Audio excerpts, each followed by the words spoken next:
Hello, this is Aloisa with Math Leopard. We've finally done it. We've arrived at the last of the planets of antiquity and the closest to our realm, the moon. There are 4 symbols associated with the moon: the new moon, the waxing crescent, the full moon, and the waning crescent. It's easy to associate these phases with growth of both the spiritual and physical natures, as well as the manner in which the Hebrew language is read, that is, from right to left.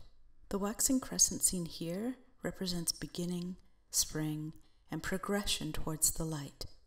It's interesting to note that the planet Venus is actually crescent-shaped from our vantage point, and many symbolic renderings of Venus are mistaken for the moon. As with the sun, the moon is ruling planet to a single sign, that of Cancer. Her crescent headdress reminiscent of the Apis bull horns. She is ruler of the night, the dream world of our shadow self, the unconscious and the feminine. The day of the week she represents is Monday, both completing the cycle of planetary days and beginning it too. Saturn, Jupiter, Mars, Sun, Venus, Mercury, Moon are Saturday, Thursday, Tuesday, Sunday, Friday, Wednesday, and Monday.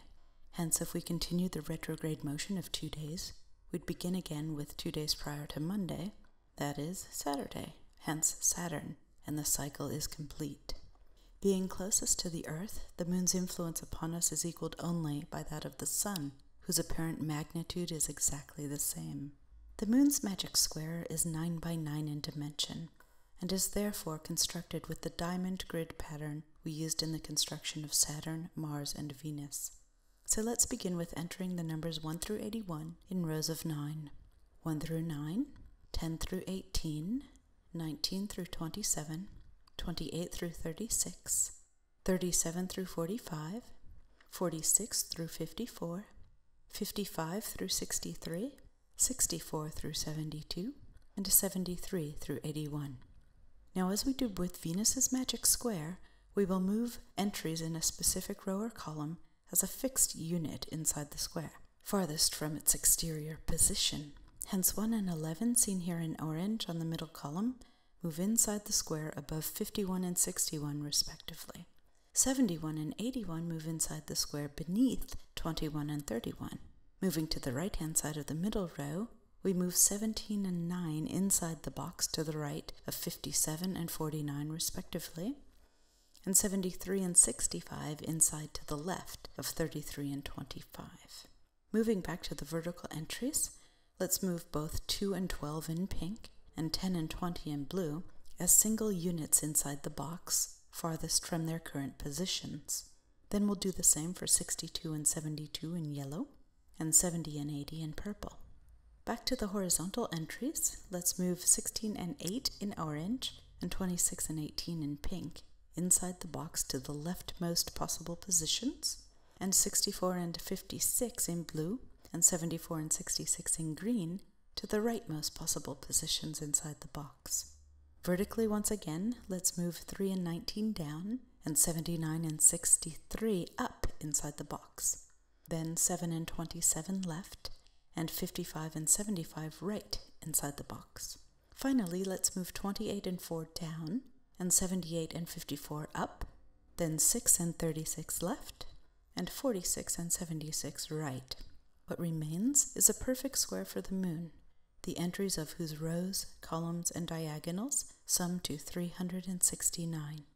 The number of the moon corresponds to 9 times 369, which is 3,321.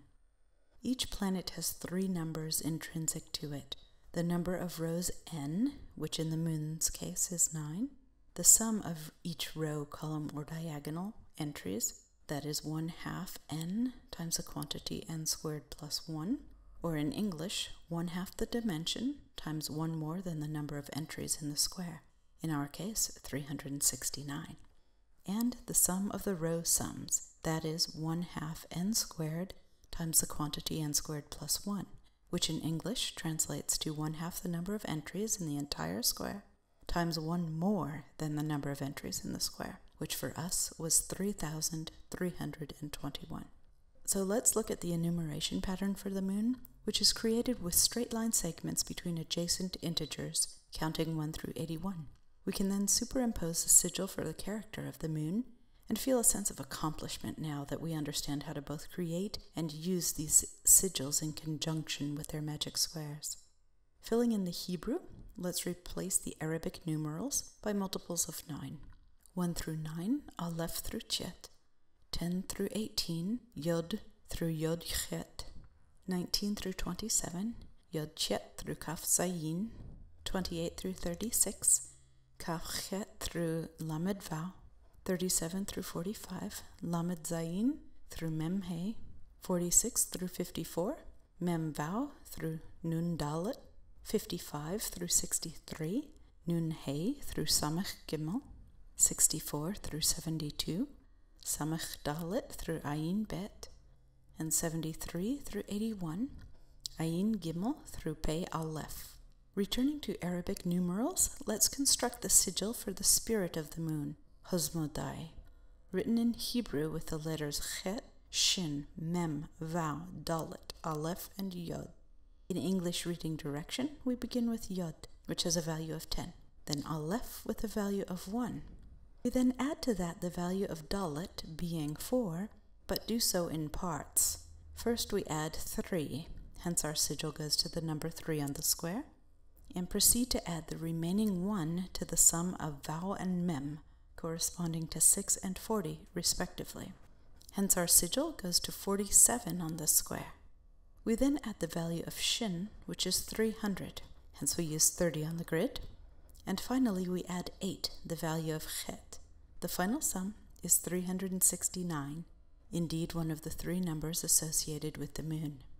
The red sigil can be used along with the magic square and character sigil engraven on silver to bring the bearer thereof a sense of gratitude and peace.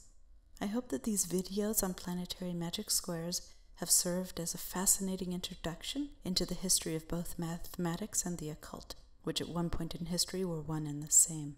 True mathematics is beautifully magical, and I hope to impart a sense of wonder therefrom with my videos. It's been a pleasure working on this series, and I'll be back soon with more topics that fascinate.